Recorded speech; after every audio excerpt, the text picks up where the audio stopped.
夜有人在群里发消息，想嘎人，有人想死吗？501的小情侣调侃回复，不想活了，你来吧。几分钟后，小情侣躺在血泊中的照片被发了出来，还有人报名吗？没人的话，我可随机了。看到照片的一瞬间，我吓得从床上弹了起来。照片里501的小情侣浑身是血的倒在茶几的旁边，身边的季涵被我吵醒。我去，这怎么回事？他指着屏幕的手哆哆嗦嗦。这时手机再次响起，群里的消息如潮水般涌了出来。先开口的是302，我去，你玩真的？403也紧随其后，搞什么呀？大半夜的吓唬谁呢？102，这照片一看就是 P 的。你们仔细看那男的手，都快 P 成6个指头了。我放大那张照片，仔细端详。哎，真的是6个手指头。季涵将手机抢了过去，沉思片刻。这张图没有 P， 而且我记得好像那个男生就是6根手指，是吗？我刚刚放下的心再次被揪了起来。季涵是广告公司的，对照片的敏感度很高。他说不是 P 的，那大概率就不是了。这时501突然发来了一串语音，一个用了变声器的声音在室内回荡。还有人报名吗？没人的话，我可随机了。季涵惊恐开口，这人疯了，别说废话了，赶紧报警吧，我年纪轻轻的可不想死在他手里。季涵嗯了一声，我走到房门前将门反锁。警局的电话接通了，季涵3言2语的将事情的来龙去脉说了一遍，得到的回复是，这几分钟内已经接到了3个人的报警电话了，他们正在往这边赶。听到这里，我重重的松了口气，打开手机，我看到502的业主重新拉了个新群，里面是502、403、102、302跟我。这时502发来消息，我刚才看到一个男人拎着刀从501家里出来下楼去了，刀上全都是血。那个男人戴着口罩和帽子，看不清他的脸，我不确定是不是宋哥，这可怎么办啊？我报警一直忙线，我急忙打字说自己已经报过警了。警察在来的路上，其他几个邻居都说自己报警的时候提示线路繁忙，根本没有打通。奇怪，季涵刚刚说有3个邻居也报警了呀。我下意识地看向季涵，正想开口询问，他突然冲我招了下手。与此同时，门外传来了下楼的脚步声，透过猫眼看去，一只瞳孔正死死地贴在猫眼的位置。我吓得捂住了自己的嘴巴，靠在门上。冷静过后，我再次大着胆子从猫眼看过去，宋哥已经走到了中间电梯的位置。这时手机再次响起，是302的业主给我发的私信，小将，宋哥站在咱俩的门外面呢，下一个不会是咱们2家吧？你说这可怎么办？要不咱们一起出去把他扑倒，咱们3个人还打不过他一个吗？季涵则是非常赞同302的想法。不对，302没有安猫眼，他一直说猫眼是个很不安全的东西，别人要是把猫眼给撬开，就能将铁丝伸进去把门打开。既然他看不到，又怎么知道宋哥站在外面呢？现在外面的那个人穿着一身黑，戴着帽子跟口罩，根本看不清楚到底长什么样。最重要的是，只要我们不出去就是安全的。外面那个男人冲我们这边深深的看了一眼后，直直的冲着302的方向走了过去，在门口顿了几下后，缓缓打开了302的门。季涵眉头紧皱的向我询问，走了吗？他进对面了，进去了，怎么进去的？撬门。季涵一连串问了我几个问题，不像，看着好像直接打开门就进去了。不对啊，那个人直接开门就进去了。502也说看不清楚凶手的样子，你说会不会是302假扮宋哥杀的人啊？季涵这会儿也是慌了神，我又不认识他俩，怎么可能知道啊？这时手机响起，是宋哥拿着302的手机发来的消息，是302满身是血的躺在地上的照片。接着又发来几串语音，再问一遍，有人报名吗？没人的话，我继续随机了，或者公平点，你们投票，谁票数最多，我就先杀谁。我全身冰凉，站在原地。你刚才电话到底打通没啊？怎么警察还没来？打通了啊，我再打一个，太晦气了。来你家借住几天就遇上这样的破事儿。他当着我的面再次拨通了电话，对面是个温柔的女生。我噼里啪啦的将事情再说了一遍。警察姐姐，死2人了，你们快来啊！对方再三承诺，警察已经在路上了，我才稍稍的松了口气，火速重新拉了个群，把剩下的几个人都拉了进来。我刚才看见他进302了，但奇怪的是，不是撞门，不是撬门，而是直接开门进去的。403明白了我话里的意思，他俩该不会是合伙的吧？没沟通好，所以宋哥把302给杀了。我回复合伙，为什么合伙？他们之间有什么恩怨吗？这时403私聊我发来的消息，你真不知道假不知道？他们3家前几天吵架都动刀了。他儿子小友今年7岁，转来城里上小学，上了没几天就遭遇了严重的校园霸凌。那群中产阶级人家的学生，连续1个周将他儿子堵在学校旁边的小巷子里，让他下跪，逼他舔鞋子上的垃圾，往他身上撒尿。小友初来乍到，不敢告诉家长跟老师，最后受不了跳楼自杀了。他说完后，我突然想起来，前几天在某个短视频平台上曾经看到过这一幕，原来里面被欺负的那个小孩子是他的儿子，但这跟小情侣还有302什么关系啊？ 403继续跟我说，小友死后，宋哥跟嫂子就一蹶不振，低迷了很久。302许氏看他们也很惨，就给宋哥介绍了个外地的活，结果一来二去的就有人传，趁着宋哥不在家，嫂子跟302搞上了。巧的是501的小情侣就曾经看到嫂子从302走出来，宋哥从外地回来后就恼了，拎着刀就去找了501的小情侣，当时都惊动了警察，所以很有可能302跟210合起伙来弄死了那对小情侣。最后宋哥气不过还是宰了302。我不在的这几天居然发生了这么多事情，这么重要的事情你怎么没跟我说呢？季寒慢半拍的啊了一声，表情有些紧张。我又没出过门，我怎么会知道啊？再说了，我跟他们不熟，谁会给我讲这种八卦？我正欲开口，502在大群里发了消息，我想起来了，宋哥的主页是安指纹锁的，咱们这一栋的人家都是谁让他装的指纹锁？有没有可能刚才是他打开了302的门？我和季寒四目相对，脸色都难看得很。坏了，我的指纹锁就是他装的，那时候他给我便宜了200块钱，为此我还请他吃了一顿饭。而且刚才他进302之前的时候，曾盯着我们这边看了好久。下一个会不会？这时门口发出了滴的一声，我和季寒同时看向门口，熟悉的声音响起，解锁成功。那一瞬间，我体会到了什么叫汗毛倒竖。季寒反应比我快，你愣着干嘛呢？抄家伙！我这才反应过来，捡起一把扫帚防身。一阵风吹过，门发出吱呀的声音。几分钟过去了，没有人进来。见状，我们将家里的沙发拖过来，死死地挡住了门。季寒爬起来，表情严肃地看着我。你不觉得今天这件事很奇怪吗？我嗯了一声，是很奇怪。宋哥平时脾气很好的，今晚脾气急躁的不像是同一个人，难道真让403说中了？只是因为他们之间的私事，不只是他们，群里的其他人也很奇怪。他们一直说报警打不通电话，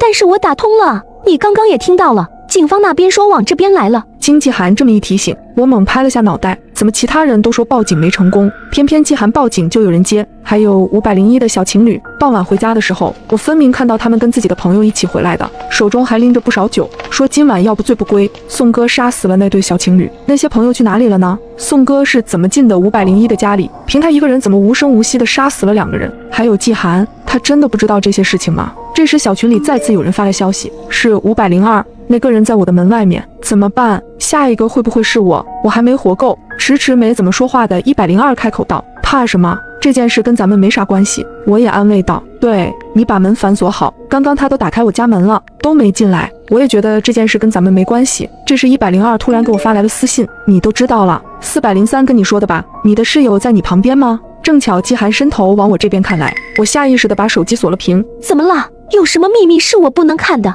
我笑得尴尬。之前追我那个同事，没啥大事儿。我借口去厕所打开了跟102的聊天记录，他没在。怎么了？对方回得很快。我没猜错的话，你室友应该没跟你讲前几天宋哥发生的那些事情吧？他不知道，真是笑话。知道为什么开了你的门吗？前几天那件事，你的舍友可是出了不少力呢。小情侣看见嫂子从302家里出来这件事是季寒说的，他人比较直，看到事情就都会说出来的。在学校他就这样，但是那对小情侣说自己从没有看到嫂子从302出来过。你说到底谁说的是真的？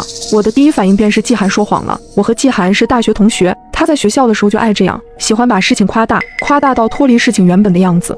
403跟你室友好像关系很密切，我总觉得你室友来这里住有不可告人的秘密。你还没好啊？季寒的声音从外面传来，我下意识地删掉了自己跟102的聊天记录，佯装肚子疼从厕所走了出去。警察还没有来，502的小姑娘说话了吗？她没事吧？我这才想起来502从刚才就一直没在发言，赶忙询问他，你没事吧？那人走了吗？等了半天小姑娘一直没有回话。季寒瞄着我的手机，小姑娘不会出事了吧？万一那个男人真的进去了，要不去看看呢？想了想，还是在群里问道，我们想去看看5楼那个小女孩，你们有一起去的吗？5楼的小李算是我们这栋楼的楼宠，平时见面都是哥哥姐姐的叫着。这时候小李在群里发来了一条2秒钟的语音，救我！403的大哥首先开口，去看看，咱们好几个人，难道还打不过一个人？102也附和着，我们在2楼汇合，然后拿着东西去5楼。事不宜迟，我拿着水果刀就要往外冲，就在我开门的那一瞬，季寒突然扯住了我的胳膊。你不觉得这件事很奇怪吗？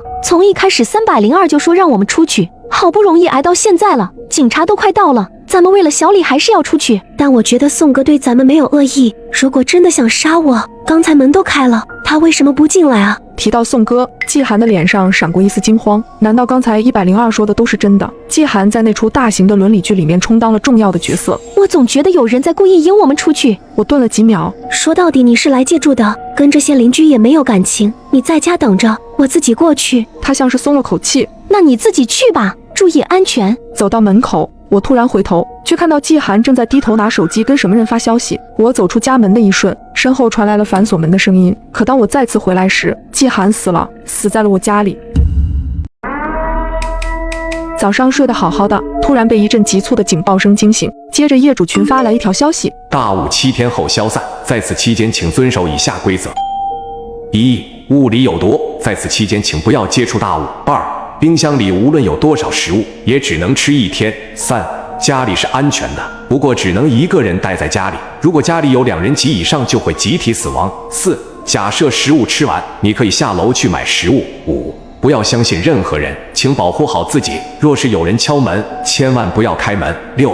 社区没有服务人员，若有人自称是服务人员，一定是冒充的。7. 大雾期间，千万不要出门。我下意识地看了看发群消息的人，竟然是物业经理老陆。起初大家都以为是老陆闲着没事搞恶作剧，直到群里发出一张女人惨死的照片，所有人瞬间炸开了锅。一个女人面色惨白地躺在地上，她竟然七窍流血嘎了。我顿感后背发凉，赶紧在群里询问这是怎么回事。我女朋友不相信，打开窗户把脑袋探出去，就变成了这个模样。这也太可怕了，我们该怎么办？为什么打电话报警没信号？看来规则可能是真的，是不是遵守规则就可以活过7天？不一定，规则里有很多矛盾的地方。难道这些规则有真有假？几条消息之后，群里突然陷入死一般的寂静。砰砰砰，门外传来急促的敲门声。小周，我是你李姐，你家里有南瓜吗？大宝想喝南瓜粥。李姐住在我的楼下，是个单亲母亲，平日里对我很照顾。可一想到第5条规则，我的心提到了嗓子眼，抿紧嘴巴，不敢发出一点声响。李姐又喊了几声，直到走廊里传来了哒哒的脚步声，我才凑到猫眼向外望去。可李姐不知道从哪里突然冒了出来，一整只眼睛几乎都贴在了猫眼上，吓得我差点喊出来，心扑通扑通狂跳起来。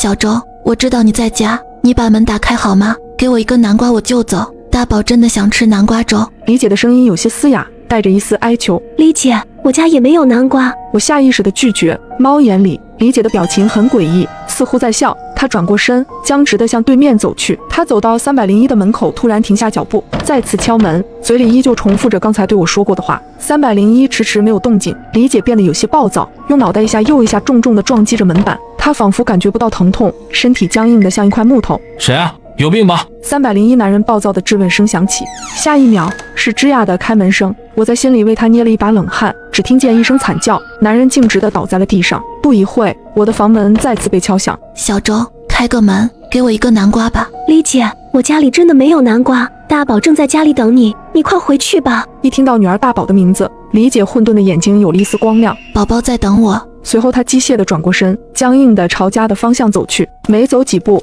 李姐突然一头栽倒在地上，没了声息。如果说301的男人是因为给陌生人开门，违反了第5条规则，可是李姐是什么原因答的呢？因为她出门了吗？真是太可怕了！好不容易熬到了中午，我决定熬点粥给自己补充些体力。可打开冰箱后，我有些发愣，早晨还很新鲜的蔬菜竟然都发蔫了，水果上还长了密密麻麻的斑点。我颤抖着手拍下了这幅画面，发到了业主群，随即有很多人响应了我。我家的也是，水果都烂了，我家冷藏的肉竟然有些发黑了。你们听说过生大米长斑点的吗？我正打算回复，群主突然给我们所有人都禁了言。接着老陆发来了一条新消息：亲爱的业主们，规则更新，家中不可以有尸体，否则会引来贪吃鬼。这条规则让我毛骨悚然，只听到窗外传来砰砰几声巨响，是重物落地的声音。我拉开窗帘，外面雾蒙蒙一片，小区绿化带边上出现了很多横七竖八的尸体。在生死面前，人果然都是自私的。我好庆幸自己是个单身狗，家里只有我一个人。这时门外又传来了敲门声。我是物业的，下面邻居反映你们家漏水。社区没有服务人员，若有人自称是服务人员，一定是冒充的。我想起这条规则，这时候开门就是傻子。突然门外传来一声尖叫，接着就是啃食声。我心里咯噔一声，估计还真有傻子。提心吊胆地熬过第1个晚上。第2天一早，我下意识地就先跑到了厨房，打开冰箱一看，食物已经全部腐烂了，还隐隐散发着臭味。这可怎么办？正在我纠结时，门再次被敲响。我吓了一个机灵，什么玩意儿？敲了2下又没了动静。这时业主群再次传来消息：亲爱的业主们，规则更新，门口放有防护服和防毒面具，有效时间1小时，请在规定时间内回家，否则后果自负。我屏住呼吸，大着胆子透过猫眼一看，门外果真放了一套防护服和一个防毒面具。我小心翼翼地把门开了个小缝，伸手把它们拿了进来。我发现门口李姐和邻居的尸体已经不见了。我现在有防护服，可以出门买食物，那就说明之前规则里大雾期间千万不要出门这条规则是假的。如果不出门，我估计也熬不过7天。穿好防护服后，我果断下了楼，走进超市。门口竖着一个小黑板：超市规则1，超市的肉很新鲜，但都不可以吃。2，蔬菜都是当天新进的货，可以放心食用。3，每个人只能买1天的量。4，超市每次只能供应20人的食物，人越少越好。看到最后一条，我顿时觉得毛骨悚然，这是让大家自相残杀呀！我看了看自己的小身板，感觉都不够别人塞牙缝的，更何况一栋楼起码有上百人，看着已经走进去了好些人。我麻溜地跟了进去，超市的门在我进去之后便自动关上了，而外面没来得及进来的人，只能眼巴巴地看着里面。防护服和防毒面具的使用时间是1小时。我转头先去拿一些要吃的东西。我是个无肉不欢的人，看着新鲜的肉忍不住咽了咽口水，但规则里提到超市的肉不能吃，于是我艰难挪开了目光，走向了旁边的零食区，拿了几桶泡面。看到超市有卖南瓜饼，我下意识拿了几袋，为了节约时间，不敢在超市逗留。买完东西就准备离开，刚走到收银台就看到上面贴着的规则：1，超市的后门是商品运输通道；2，任何人都有可能是贪吃鬼假扮的，贪吃鬼喜欢吃肉，如果遇到危险，可以把身边的人丢出去。我看向旁边站着的几人，他们在看完规则后，主动往后退了几步，相互之间保持了一些距离。我拿出手机把规则拍下来，等平安回去之后，再慢慢分析这其中的窍门。紧接着付完款，大家都默不作声地往后门走去。出了门，所有人如脱缰的野马，迅速朝家的方向跑。大家都穿着防护服，只要把东西藏好。雾这么大，很难有人认得出来。我刚跑出来还没有一会，就撞到一个瘦弱的姑娘，蜷缩在椅子上。我默默放慢了脚步，见我走来，小女孩可怜兮兮道：姐姐，我的东西被坏人抢走了，你能帮帮我吗？她满眼含泪地看着我，不禁让人心生怜悯。可以想到她可能是贪吃鬼假扮的，我当即忍下心，径直从她面前走过。她喊了半天，见我没理她，重新看向了后面的人，继续求救。突然身后传来一阵若隐若现的惨叫声，女孩果真的是贪吃鬼，我吓得一个哆嗦，赶紧进入电梯。在电梯门关上的前一刻，一个穿着缩小版防护服的身影出现在我面前，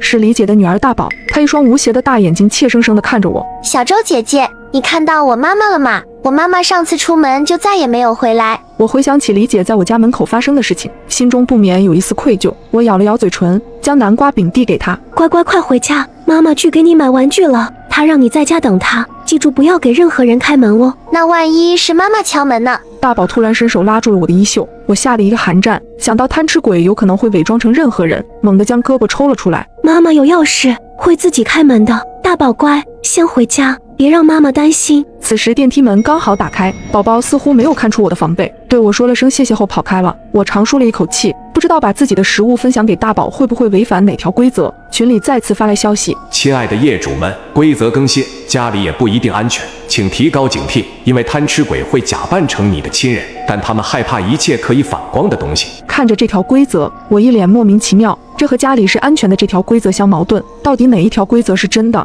哪一条又是假的？我忧心忡忡地打开房门，一张熟悉又陌生的脸映入我的眼帘，我的心跳如同擂鼓一般砰砰直跳。妈！叫了一声后，我立马清醒过来，因为我妈4年前已经出车祸走了。我做了你最爱吃的鸡公煲，快过来尝尝。我妈抿嘴一笑，还是以前的模样。我惊恐地看着她，一脸难以置信。这丫头傻了吗？赶紧进来吃饭。进门后，我僵硬地看着她在厨房里忙活，明知道她是贪吃鬼假扮的妈妈，但还是不自觉地红了眼眶。妈，我有东西落在房间里了，我去拿一下。我猛地转过身走向卧室，然后锁紧房门。就在这时，门突然被一股很大的力道推开，我妈站在门口直勾勾地看着我。门是反锁着的，她是怎么打开的？丫头，吃饭了。说着就朝我走过来。情急之下，我拿起床头柜上的镜子朝她照了过去。面前的贪吃鬼发出一阵奇怪的惨叫声，接着便原地消失了。隔天一早，防护服和防毒面具再次送来，我穿上小镜子去超市采购了一天的食物。我担心自己踩雷，每天都会把规则背上几遍，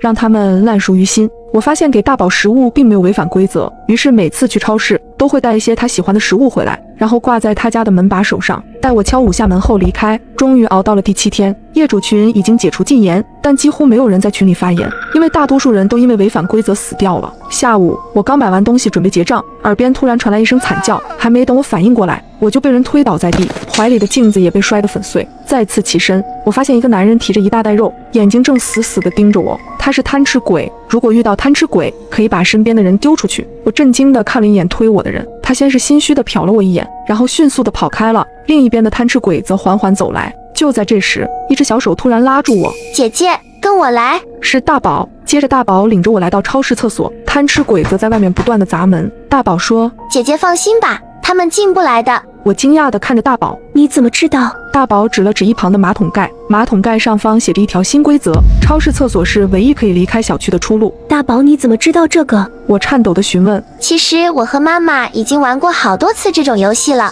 我赶紧拿出手机，把这条规则拍下来发到了群里。我们有救了，赶紧来超市厕所集合。很快便有人回复我，不要相信他在说谎。我亲眼看到他被贪吃鬼抓走了，可我明明被大宝救了呀。妈妈，我想喝南瓜粥。我不是你妈妈，我是你的小周姐姐。这一刻我顿悟了，大宝说他和妈妈玩了好几次这个游戏，也就是说，理解是上一次游戏中存活下来的人。现在大宝和我活下来，我就是他的新妈妈，而我则变成了下一个即将死去的理解。这是一个无限循环，要想逃出去，我和大宝只能活下来一个人，而大宝就是贪吃鬼。